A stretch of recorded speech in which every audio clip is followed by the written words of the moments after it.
everyone. Welcome to the Art of Voice Acting with Erin Dismuke. My name is Cecilia. I am one of the Teen Services librarians at the Ocean County Library in Toms River. Joining me today is my colleague Courtney in the chat. This will be a 45-minute program with a 15-minute Q&A with Erin at the end. If you have any tech issues, send a message using the chat feature to Courtney, parentheses, it says librarian, just in case we have any other Courtneys. If you have any questions for the Q&A, please send them as a message using the chat text feature to the Ocean County Library, which is me. The Art of Voice Acting is one of our many fabulous FanNation programs, and I will mention some of the other programs at the end of today's presentation. Today, it is my pleasure to welcome Erin Dismuke. Erin is an American voice actor, adaptive writer, and director who works primarily with FanNation Entertainment. He got his start voice acting at age 9 as Hiro Soma in Fruits Basket, moving on to voice Alphonse Elric in Full Metal Alchemist by age 12. Since then, he's voiced various roles, including Leonardo Watch in Blood Blockage Battlefront. It's a lot of B's. It is, yeah. Dan Fannell in Escaflowne 2016 version. Oscar in RWBY. Reinhard in Legend of Galactic Heroes. Yo Takami in Dead Man Wonderland. 12 in Terror Resistance. Arslan in The Heroic Legend of Arslan. And Lucifer in Devil is a Part-Timer, along with many others. He worked as assistant director for Ninja Slayer and Fairy Tail, and director for Schumann, Sample, and Nambaka.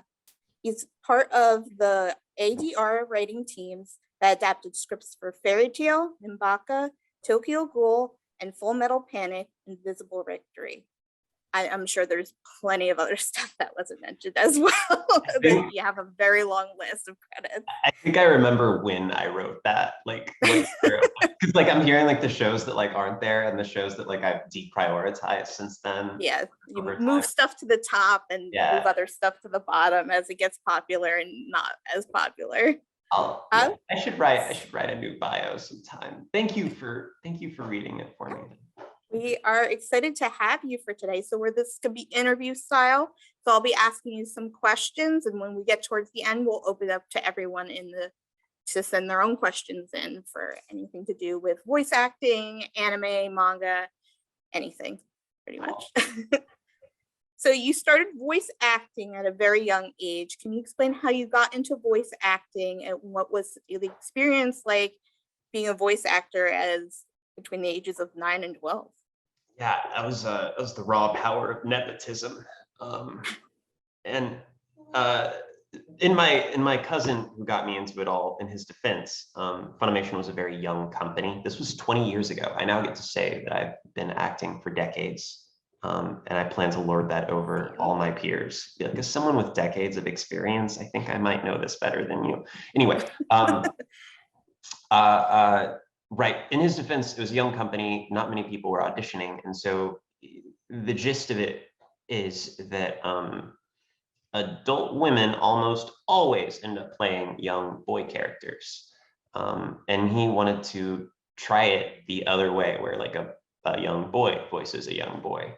And so he knew that I was like at least pretending to, this is for a library, so this will be a good plug. I was at least pretending to read Lord of the Rings at age 9. And reading is fundamental.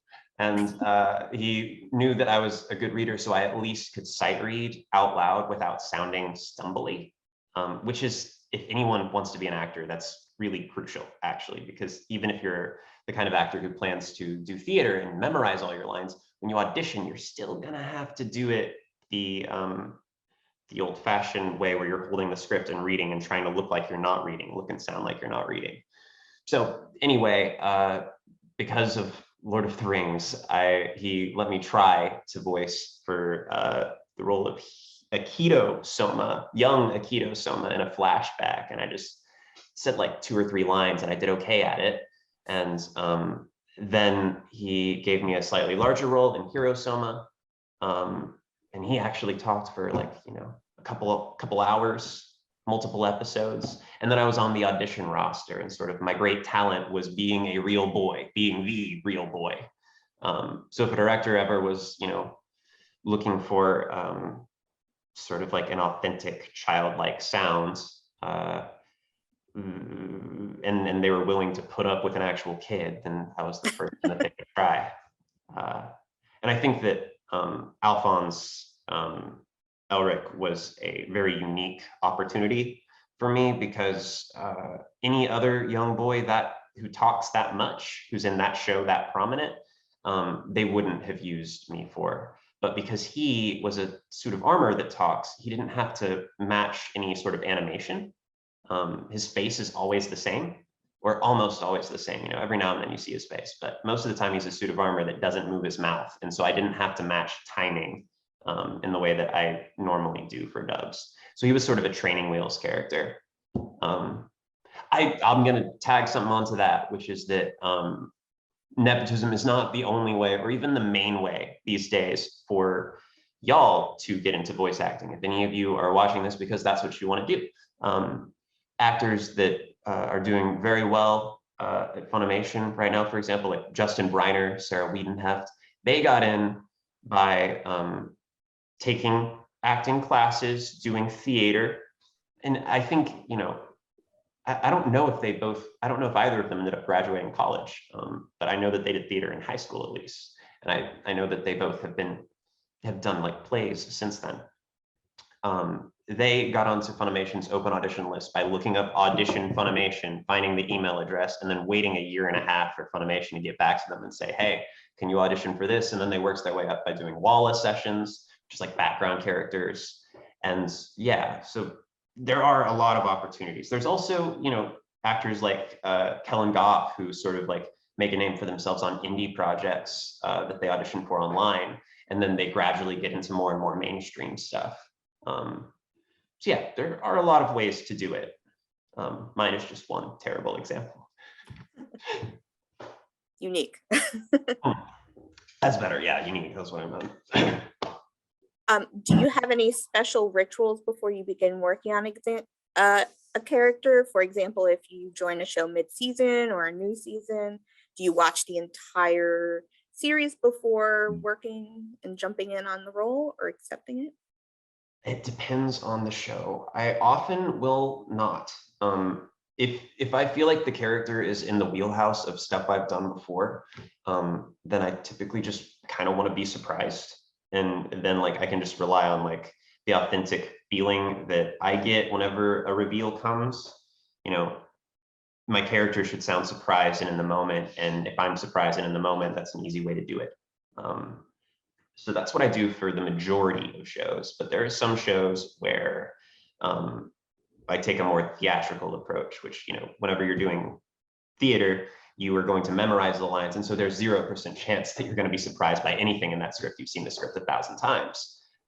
So what you do instead with theater is you memorize it and then you build emotional infrastructure around those lines. You look at a line that says, I was never close with my dad. And then you write down in a fake diary all of these memories that you have with your imaginary dad for this character.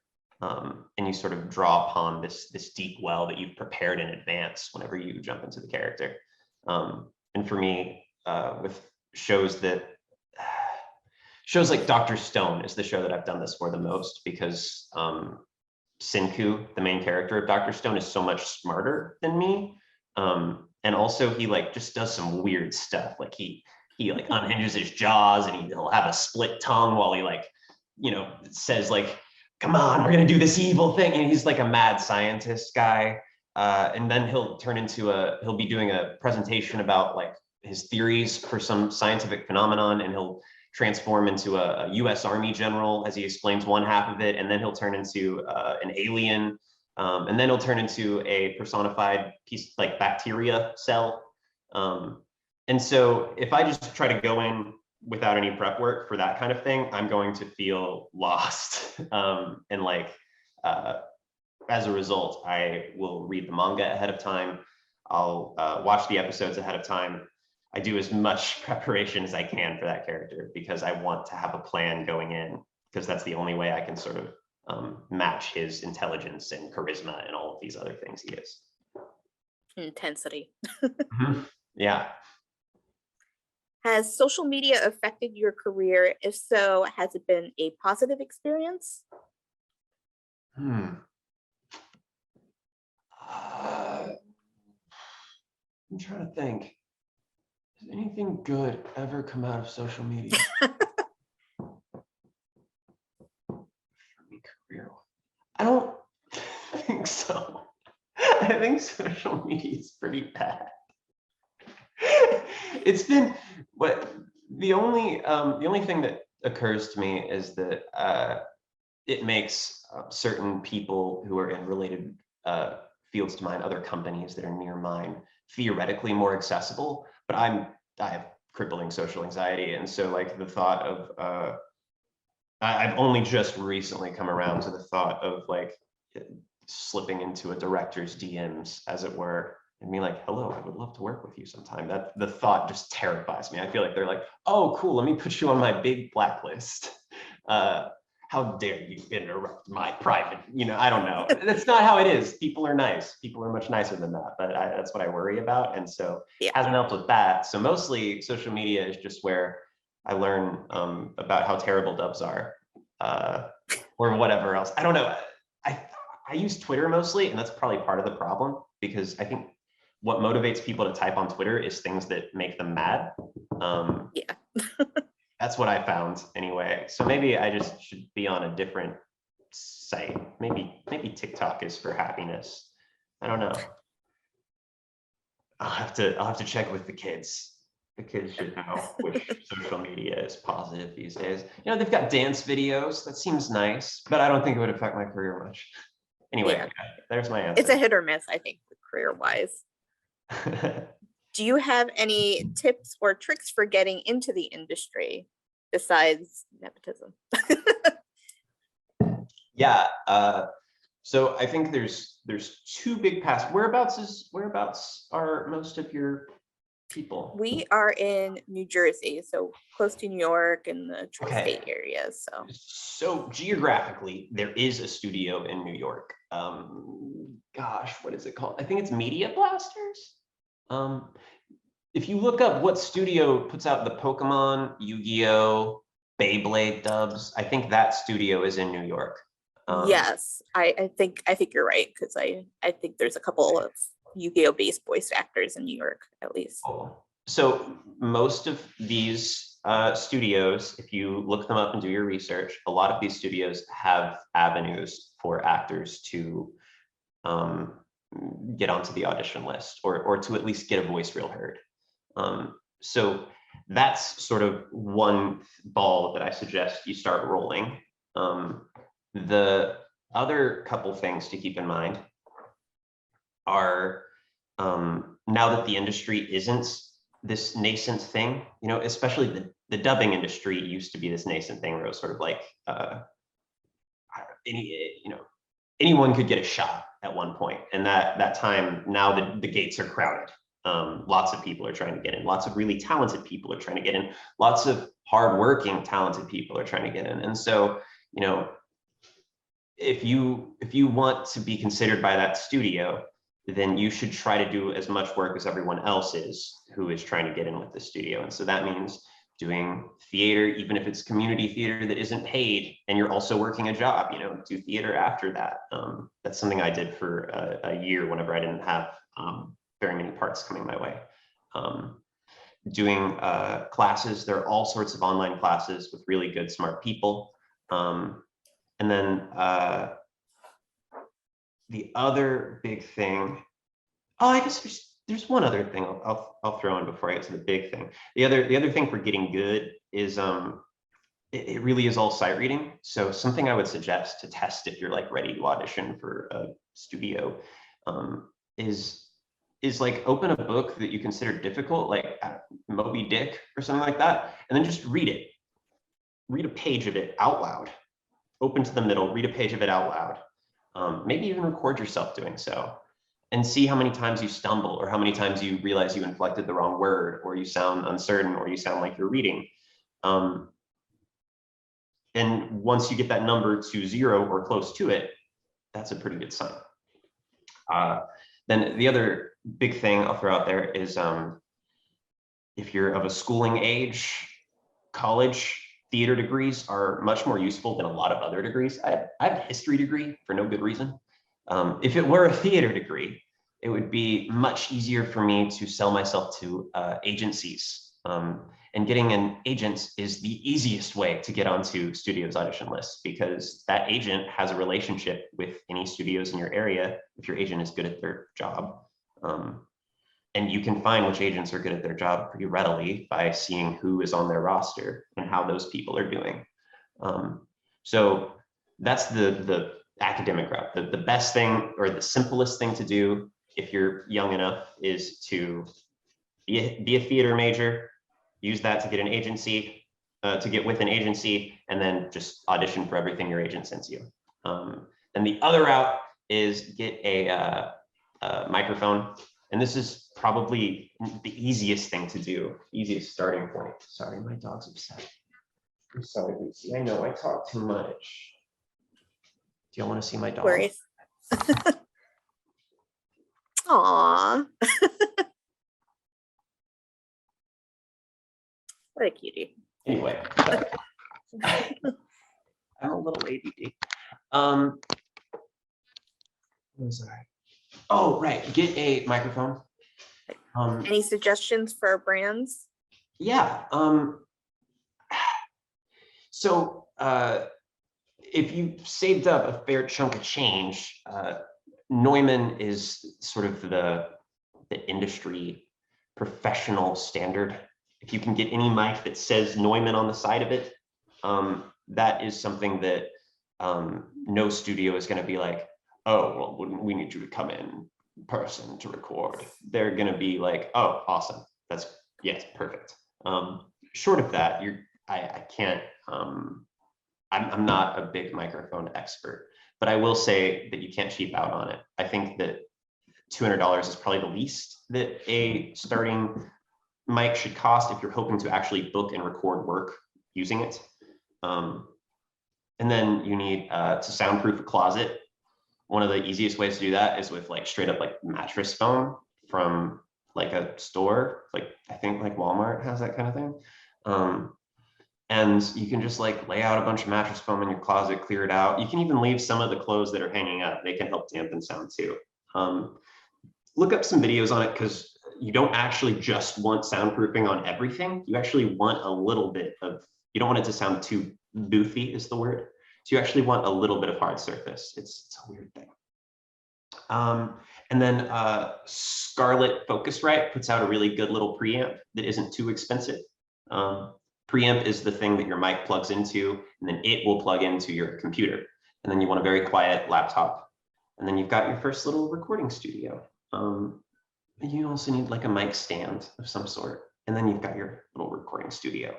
And then with that, there is a huge indie voiceover scene, from people making YouTube animated series to people who are dubbing comics, people who are dubbing manga that hasn't been dubbed, people who are making their own like small time, not necessarily that it's going to stay small time, but it's a small operation like video game, stuff like that. People who aren't at a point where they can necessarily afford to like go to all the agencies and pay whatever rates they're demanding.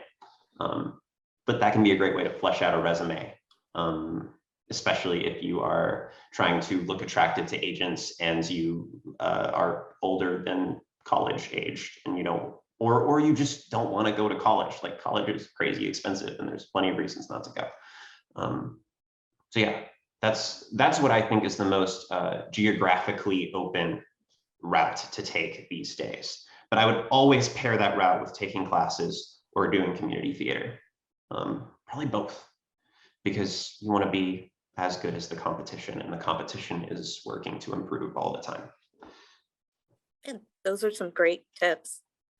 Thanks. Who has been your favorite, or one of your favorite characters to voice? Do you have like a top 3? Yeah, Sinku, I think, takes the cake for me these days. Senku and Dr. Stone is just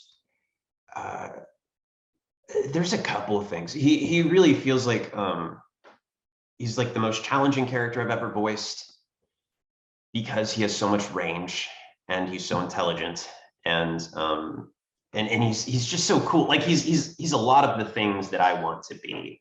And we share a sense of humor in that his sense of humor is all about phrasing the right thing to do in the worst way possible. For example, like he needs help to create iron. I should give them a little bit of Dr. Stone, I guess. The world, Sell it.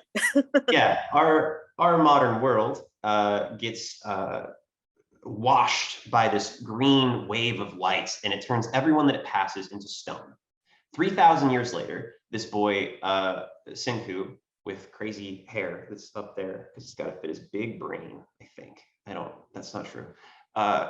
He cracks out of the stone and he begins to single-handedly restart society. And he is very scientifically oriented and like supernaturally intelligent. And he's just a little encyclopedia of all of scientific history. And so he Minecrafts it up. He techs up from the Stone Age to the modern age. So you get to learn how to make light bulbs and stuff like that with him. Anyway, one of the steps in his process as he's trying to create new technology is he needs to make iron, and to do that he needs a furnace to be incredibly hot, and so he needs people to pump the bellows. And there's this little village of people who somehow avoided getting turned into stone, but they're all very primitive, and he needs to convince them to help him. So what he does is he creates a delicious ramen noodle thing, and that's its own little technology game. But then once he has made the ramen, he offers it up to all the villagers,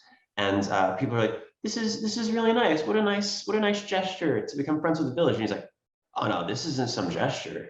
There's no such thing as a free lunch here. They're gonna have to help. Like, and you realize like he plans to leverage this against them, and he's gonna say like, no more ramen unless you help me pump some oxygen into this furnace and get my fire going. And he's like, he acts all evil about it. And it, another person would be like, yeah, I'm hoping I can work out a deal with them to where we do this. And he's like, and his way is to to acknowledge the naked greed aspect of it, and sort of play that for humor, I guess. And I do that with my friends a lot. So we get along in that way. Second up would probably be Tamaki and My Hero Academia. Just partially just because I like that show so much, and I like his superpower. I like joking about how he could easily be the strongest hero if he would just be willing to eat people a little bit. He doesn't have to eat all of them, but whatever, he gets superpowers from eating things. And so if he ate just like some hair even of some other people, he could get their powers. Just saying. I'm hoping it happens. Anyway, before this, I was like, can I say any bad words, or is this like an all ages show? And you were like, this is an all ages show. And I'm like, okay, but cannibalism. Cannibalism's fine. Oh, great. Yeah, the kids need to learn. They need to learn how the world is. And then third is probably Alphonse and Full Metal Alchemist, just because that show kind of changed my life in a lot of ways. So yeah, A good top three. Mm. Any favorite shows you've worked on? Do they cross over to favorite characters? I'll switch to Kaguya-sama Love is War for that one. Just in Okay. talking about other shows. Kaguya-sama is a show about in which the drama of high school romance is elevated to have the same import as humanity's fight for survival in Attack on Titan. The soundtrack, the narration, and the characters' inner monologues elevate these things to be life and death. It is truly like Love is War, and it is hilarious.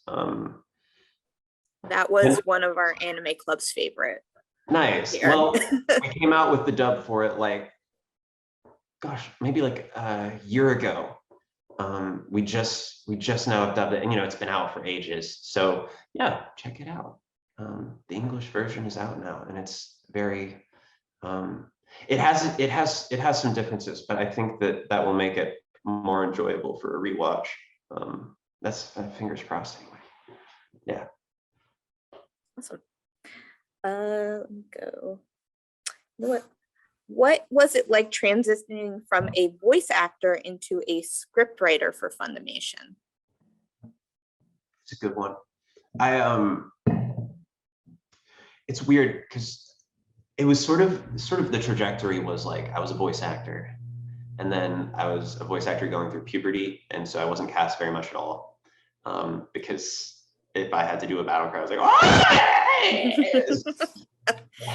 It was so cracky. And then I sort of got to voice act. Voice acting became something that I did like, once a month, maybe once every couple months. It was something where I had a very tenuous connection to Funimation for some time.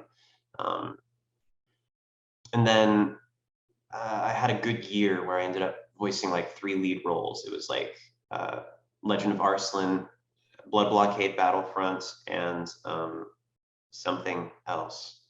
And then that was when I was like starting up in college, and then I realized that I was probably like, I started to wonder if maybe I could make it, because that was always the question. The question for me was never, do I want to be a voice actor? People were like, oh, do you want to make a job out of that? I was like, everyone wants to make a job out of that. Everyone who doesn't have something incredible going on, like I have to be crazy not to want to be a voice actor. Was how I always felt about it, because it's it's a creative job. It's not a 9 to 5. It's a lot of things, but it's not an easy way to make a living because the pay is strictly hourly, and you do not get very many hours. So most voice actors that I know are also something else. A lot of them wait tables, that kind of thing. So my question was always, can I make it? And that year I started to wonder if maybe I could make it. And then I did a story contest that one of my professors, Britta Coleman was her name. She's awesome. It is her name. She's not dead. She was like, you should submit this to this contest. This is a good story. I did it for some English class with her, and I did, and it won the contest. And then I sent it, to my parents as I was doing my victory lap. I was so excited, and my dad was like, "Hey, you should send this to Funimation. They do script adaptation." And I was like, "Oh, that's a good idea." So I sent it to Funimation, and then they were like, "Hey, this is a good little story.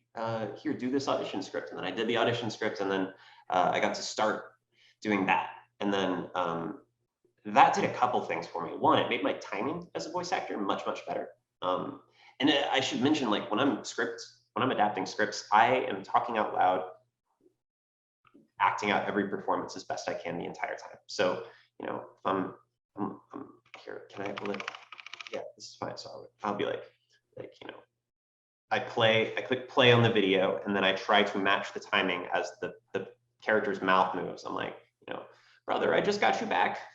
And then I'm like, that's too short. It's like, don't leave, brother, I just got you back. And then I'm like, yes, that'll fit. I used to do this at Starbucks and seem like a crazy person. So it helps me with my timing as an actor, and it helps me just because I was spending a lot of time thinking about characters, feelings, emotions, etc. I've been voice acting for 20 years, and I've been adapting scripts for 6, maybe 7. And I have cried while adapting scripts more times than I can count, because I get all wrapped up in the story. And I have cried while voice acting once. So I think that script adaptation also helped me to sort of, I don't know, get in touch with my emotions and release my emotions in a way that we're sort of trained not to by society. It's generally considered a maladaptive trait if you are easy to make cry, like your boss is mean to you and you start crying, all of a sudden you feel like you're unprofessional and like weak and things like that. And so we're trained to bottle it up, like, oh, no, don't feel that right now. You can't feel that. And as an actor, your job is to be like, yes, feel it. Everything. And I think that script adaptation actually helped me to do this instead of this. So yeah, that was good. Also, it got me into directing because I was adapting scripts for Fairy Tale, and then Tyler Walker, one of my mentors for script adaptation and directing, he was like, hey, you're doing great at this. Would you try and direct? He was actually the third person who asked me to direct. The first two, I was like, gosh, I don't know if I'm ready for it, but you know, if you want me to, I'll try. I said that twice to two different directors who then didn't reach back out. And then he said it, and I was like, yes, I'll do it. Like, I was just, okay. Clearly, like, giving that little caveat does not make directors feel confident. So, you know, if people offer you things, say yes. I wish I had said yes earlier. Anyway. Sometimes you need two people before the third person to tell you It yes. did help. Like, it did help me feel like, okay, well, Wait, I think I could do this. It must be better than the alternatives. Yeah. Do you ever feel typecast in voice acting? I did for a while. For a while, I was typecast as awkward boys. And I think there's 3 types of anime boys. And I do only get cast as boys. I've been cast as somebody who's over 20 like 3 times. I apparently like just cannot sound like an adult, even though I'm 29.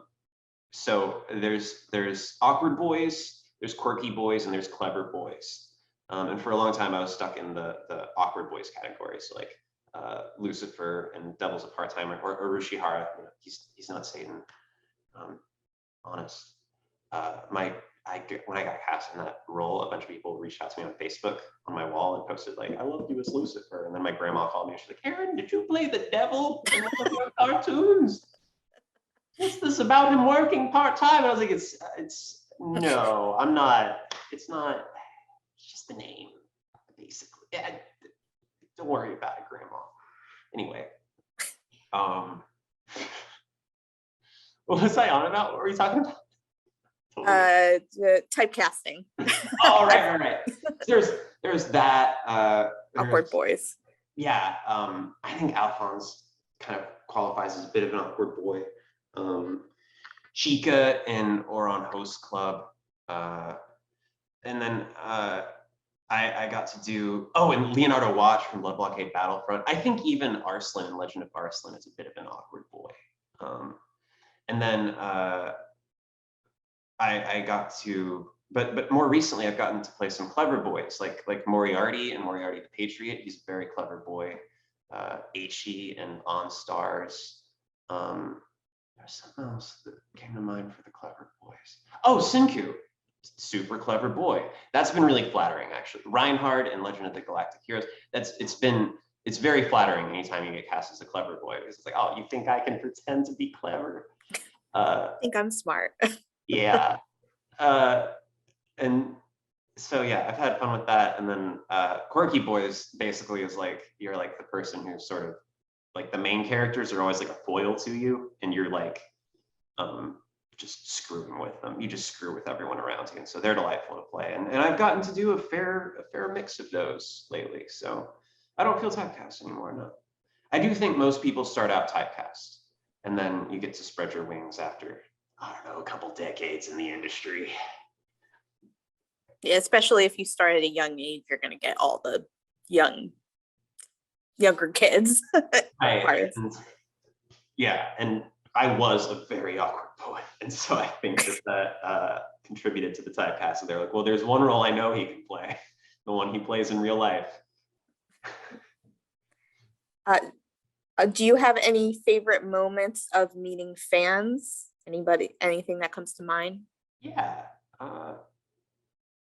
There was one case where I was at a convention for My Hero Academia, and Tamaki Amajiki is a poster child for social anxiety in a way that a lot of other anxious anime characters aren't, because a lot of anxious anime characters are actually obnoxious, is the word you were looking for.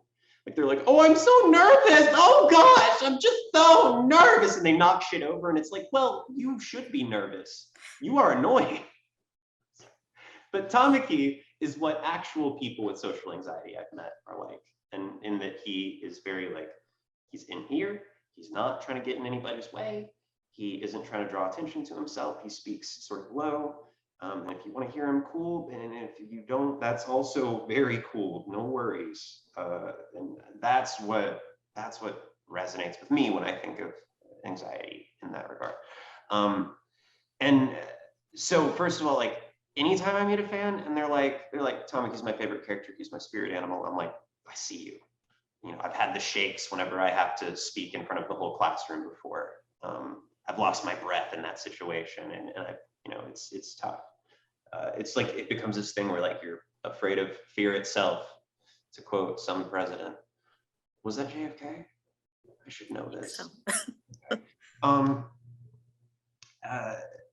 And so all of those are good. There was one in particular that was really good, which was that it was like this little like 7-year-old kid who was cosplaying as Tamaki. And you know, his dad was like, hey, he's cosplaying Tamaki and he's gonna do the cosplay contest and he's kind of nervous about it.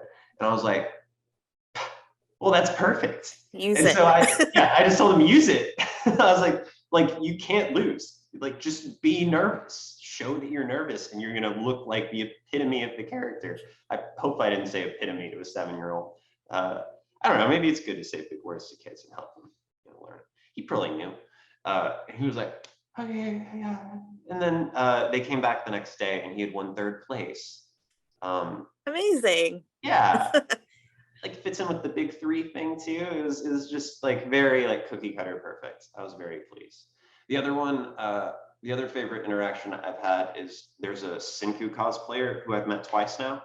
And he, Sinku's, I mentioned that his hair goes really high up, sort of like there's a carrot on top of his head. Or like there's 3 heads of lettuce taped to the top of his head. And the reason I say that is because this guy does a perfectly authentic Sinku cosplay and then he tapes 3 heads of lettuce to his head. And it's hilarious. Amazing. It'll never get old. I love it. Yeah. So those are my favorites. Do you have any dream roles for any characters you would want to play? Any manga you've read or any types of characters you would like to branch off into? Solely from seeing the trailer and reading or watching one YouTuber do a review of it, I would love to be part of Chainsaw Man in some regard, whether it be like script adaptation or acting or anything. Yeah, I hope FanNation gets it so that I can try to swing for that in some regard. That would be cool. Awesome. Yeah. I think we have a lot of questions coming in, so I'm only going to ask one more and then I'll open it up to anybody else. Okay. What advice would you give your younger self?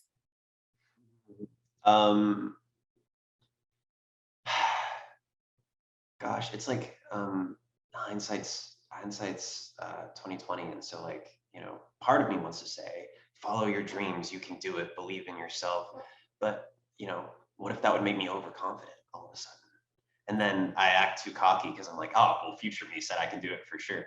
So I think maybe what I would say is don't be proud, take classes, learn how to get better, you know, put in the work. You're at least good enough to be you have at least enough talent for it to be worth trying to cultivate it. That's what I would tell myself, so that I would have started trying to learn more earlier instead of just being like, oh, there's no point trying, I'm not that good. Yeah. Nice. All right. So if you guys have any questions, feel free to send them to me. But we have a lot that came in right from the beginning, so we'll start. How important is it to have formal theater training to get into voice acting? I know you touched on some of these might have been hit already. Formal theater training, I don't know that you need it to be formal. But I do think that theater is the best, easiest way to learn how to forget yourself and focus on a character that you're trying to portray. The biggest trick of acting, you know, you really don't have to be smart to be a good actor. In fact, it can often be a hindrance. The biggest trick to acting is you move the technical aspect of what you need to do to the reptile part of your brain, and you have your frontal lobe completely forget yourself, and instead you only think about being someone else and what they want and what they think. And tricking yourself in that way requires a lot of practice. If you try to just do it, if you try to just read something and sounds like something that you've heard before and thought was cool, you might be able to get a cool voice going, but you will not sound like you were in the moment experiencing someone else's experiences. To experience someone else's experiences, you need to have had the experience of doing what you do in theater, which is researching that other person, thinking, reading their lines again and again and again, and thinking about why they say this instead of this. You know, why they say I'll take a cafe latte instead of can I have a cafe latte. You know, reading into that sort of minutia. And whenever you do that for enough characters, you end up coming up with archetypes that you can then draw from whenever you are doing the sight reading thing that I do frequently with random characters. So like when I go in for a show that I feel like I'm prepared for, like it's the character's like he's a you know, plucky young adventurer mercenary kind of guy, and I'm like, okay, cool. I've played, you know, these three plucky adventurers. I played these three mercenaries. I'll combine those, and I'll have a bit of a chip on my shoulder, and then like it's not as it basically, the more you act, the easier it will become to act. That's what I'm really getting at. Yeah. Sorry, that was a bit of a mess of a response. No worries. I do think that theater is the easiest way to build that experience, because when you do rehearsals every day, you are building up, in the course of doing one play where you're a significant character, you will spend more hours acting than I spent in my first 5 to 10 years as a voice actor. I can say that. I'm pretty sure that's the case. At least whenever I have done theater, that's how it's been. How do you prepare for a role? So I feel like I got into that a little bit. Yeah, I think so. Anything else you wanted to add, feel free to do so. Let me think. I come up with little little trigger words for a lot of things. So, and it started with, this was how I would try to get accents down. I won't claim to have a good Russian accent, but my Russian accent starts with, in Soviet Russia, bomb disarm you, because that was the punchline to a super long joke that my friend told me a long time ago. And then once I've done that, I'm sort of in the mood and I can sort of go from there. And I'll do things like that whenever I'm voicing Shirogane in Kaguya-sama Love is War. I think that he sounds a little bit like a Dave Chappelle impression of a white man, where it's like, yes, I was just washing my white picket fence, and then I noticed the stray dog. I hope that y'all can get that in the pound soon. It's causing trouble. And so then I start there, and then I sink from there into a more teenagey voice. But he's like a teenager who has that weird like stilted cadence and energy. And so, yeah, I have a lot of the characters. With Sinku, I'll start by being like, all right, let's do this. I'll get a little scratchier and lower and sort of gleeful. Dark glee is what I try to get going. And so basically I find a foundation for the character's energy, and then I'm sort of try to rest there as my default instead of resting it. Hi, I'm Aaron, at default. Mm-hmm. I kind of rolled into the next question, which was about accents, which I think you pretty much covered that. Oh, okay. It just happened to be the next one down the line, unless you want to say anything else about doing accents or. Listen to accents. I listen to accents and practice all the time. I I got the most practice with my British accents by using it whenever I was working at World Market. I was a cashier and I would just be, hello there, how's it going? And most people wouldn't bat an eye. Or, I mean, they might bat an eye, but they wouldn't comment on it actually. And they'd be like, oh, are you from England? And when they did, I was like, oh no, I'm from Texas. Just practicing. There was one time whenever a person with an actual British accent came through, I was like, hello, how's it going? And they were like, very good. And I was like, that'll be 567. Immediately I lost my pivot. nerve once they had the accent too. Yeah, practice and listen. Those are my tips. Good tips. Is the company that you do voiceover work with the production company for the shows, or is it primarily a voiceover company that is hired by the production companies? So Funimation contracts with Japanese production companies to distribute their stuff in America, and part of their distribution is that they also produce a dub.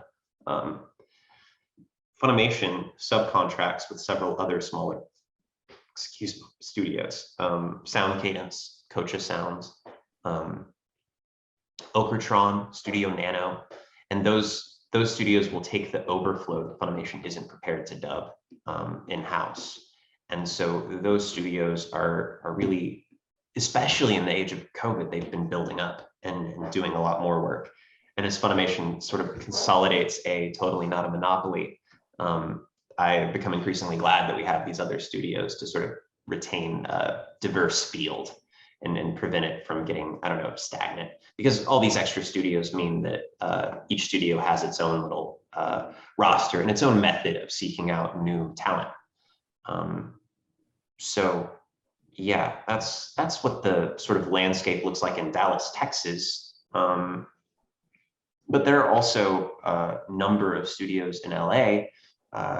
And the other thing about these smaller studios is they're more likely to take on indie video games and projects that are sort of just a little bit bigger than what you find in the open auditions. Sorry. Just a little bit bigger than what you find in like open auditions that you might be able to access on Twitter and that are open to any person sending something in. But that still aren't so big that they're contracting out to some big company in LA. Some of those companies are in LA now. So there's many, basically there are companies of varying sizes. The biggest, most successful companies, if you want to be in Final Fantasy, then you practically have to get an agent. And that agent needs to be in the higher tier of agents. There's a sort of food chain that you have to crawl your way up. And what that looks like is doing smaller projects first. I recently, not that recently, I guess it was a few years ago now, I did a Cartoon Network short called Beetle and Bean. And it never like made a show out of it, but it was still a really cool experience. And it's an experience that I only got to swing for because I had gotten an agent a year before that. There's no world where you just like where you email the director for Beetle and Bean and you're like, hey, next time you do a Cartoon Network show, could you send an audition my way? Like, that's not how it works at that tier.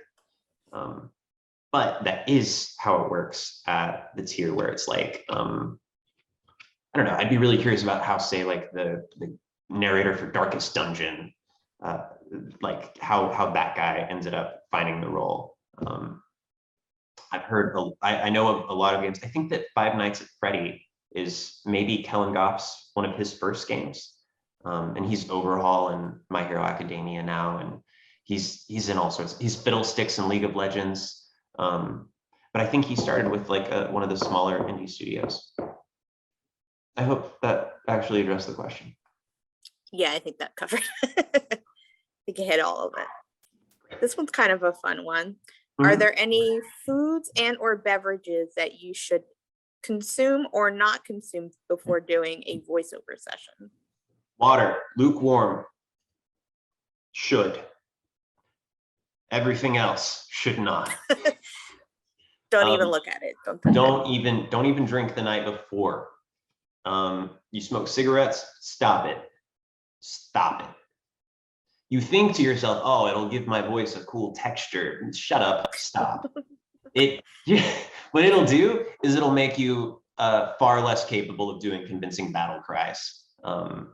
It'll make you, it'll limit your range. It'll shrink the amount of elasticity in your vocal cords.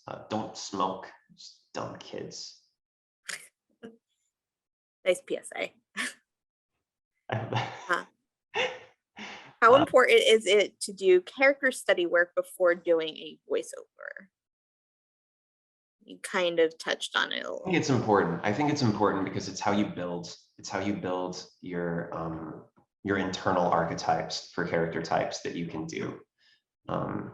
You need to study what it sounds like and what it feels like to have a chip on your shoulder, or to feel like you've always been in control and you aren't afraid of anyone and their emotions are amusing at best to you. That's a whole different vibe than I've got a chip on my shoulder and everybody does set me off a little bit, which is a different vibe than going through the world like a little bit like wounded deer, a little bit worried that you're gonna upset someone and you really don't want any trouble. And these archetypes are all versions of you. They're ways that you felt before, but to make them the primary way that you sound, to distinguish a character from the other two, one of those three from the other two, is the best way to do that is to spend time studying that type of character and then figure out what it feels like to view everything that comes in through that lens, to tint the lens through which you see the world. And that's how you get natural performances, I think. And it comes from practice and character analysis. And part of that can just be reading and watching things, but it's watching things not for pleasure, but with a critical eye. That's pretty different, I think. Yeah. The other thing that helps with it is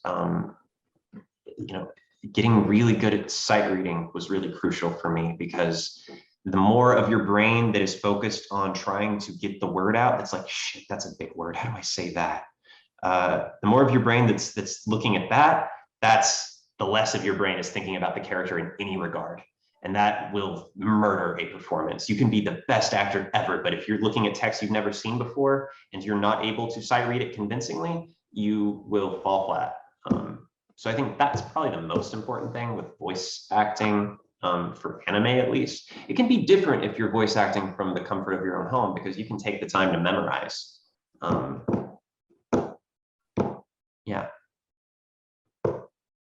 So I'll put that one a tier. Maybe like on your hierarchy of needs as a starting voice actor, maybe learning to sight read is the highest, actually. And then I put under that learning to do character study, probably through theater.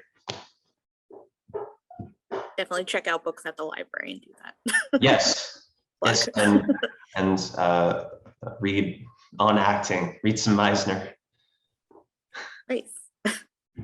What was it like coming to the newer versions of Full Metal Alchemist and Fruits Basket after having voiced the younger characters and coming back with new characters? Oh yeah.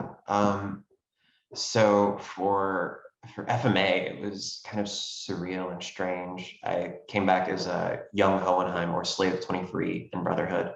And something that was cool about it was that it was actually the deepest voice I had ever gotten to do up to that point. And so I got to see what it looked like whenever I tried to sound like a man for the first time.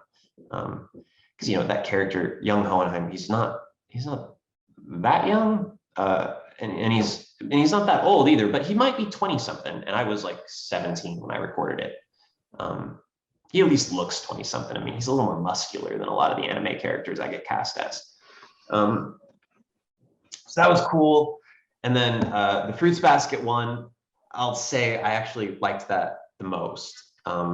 It was a full circle where I got to come back and be this just absolute agent of chaos. Kakeru is a quirky boy. He's a sassy, quirky boy. And he's just hilarious. I literally always recorded before Eric Vale, who plays Yuki. And so I just literally always got to set the tempo of the scene. I got to set him up to fall into this trap, and then, you know, taunt him once he landed. I rarely get to play that kind of character, actually, but whenever I do, I so enjoy it. I think we have time for a couple more. Ooh, this is an interesting one. How important is it to play a character that you like? You have to find something you like about the character. If you don't, I think your performance will suffer. You don't have to be obsessed with the character, but I think you have to figure out, like, it's part of your job as an actor to find out what's likable about them, what's relatable about them, what does their story have to say about your audience. Because you want your audience to either to relate to the character or to bounce someone else off of your character. So even if your character is meant to be utterly reprehensible, there should be something about them that makes them interesting and likable in a way. I think the new Dune movie is a great example. Baron Harkonnen is like the main villain, and he is this like he's this presented as this sort of like monstrous figure. They do their utmost to make Harkonnens look like orcs, to sort of subhumanize them. There's even a line that's like, they're not human, they're brutal. And it's like, okay, all right. And you're sort of worried. I was worried that they would turn them into storybook villains, you know, where it's like, you know, where they're a caricature. And the thing that stopped Baron Harkonnen from being a caricature was that the actor who played him as this incredibly intelligent, thoughtful, slow to move person who has been plotting his, you know, sort of Machiavellian triumph over his house rival for decades. And the moment, you know, when it happens, he can like barely believe it, and he's worried. He's waiting for the thing that's going to come and take it all away from him. And you can just see so many you know, synapses flashing behind his eyes that he does not become a caricature. And I think that you know, what that actor found was that in Baron Harkonnen's intelligence, foresight, his sort of Machiavellian strategy, he found something that was likable about him. We like smart people who plan ahead. That is a cool thing to, you know, and he's just pursuing the interests of his house. Is that so bad? And so he's not presented as this like just blandly malicious person. And if he had been, I would have disconnected from the story right there, because I don't think that's how people are. I think everyone's got a mixture. You know, everyone has some good in them, in my opinion. And yeah, as an actor, you ought to find it. Yeah, everyone's the hero of their own story. Yes, totally. I think that's a good place to end things. So thank you so much, Aaron, for being a part of our FanNation Geek Extravaganza. Please tell everyone where to find you online. You can have anything. Clickety clack my name on the Twitter. I'm on that. I just talked a bunch of smack about it. It's the one I use. I'll periodically check if you reach out, and I'll post whenever I work on a project I'm excited about. So that's pretty much what I use Twitter for. Are there any new shows that you're working on to plug? I just did Moriarty the Patriot. Speaking of accents, that's a British accent show, and it's really fun and smart. Moriarty's a very clever boy, and he is eating the rich is sort of his thing, and you know, he's the bad, but he's also living in one of the times when the aristocracy is at its most like decadent and sort of like Baroque evil. And so he's like he's good at being bad, he's bad at being good. He's very morally complex, and that's fun for a main character. So I recommend that. Also, there's a mobile game that I just did that's from the Tales franchise. It's called Tales of Luminaria. I adapted scripts for it. And I also am I'm the first playable character and one of the main characters. So. Awesome. Well, thank you everybody for attending today's program. Thank you again, Erin, for attending, and everybody have a wonderful evening. Thanks so much. It was a pleasure. Nice to meet you. Nice to meet you. Everybody have a great night. Logging off. Take care.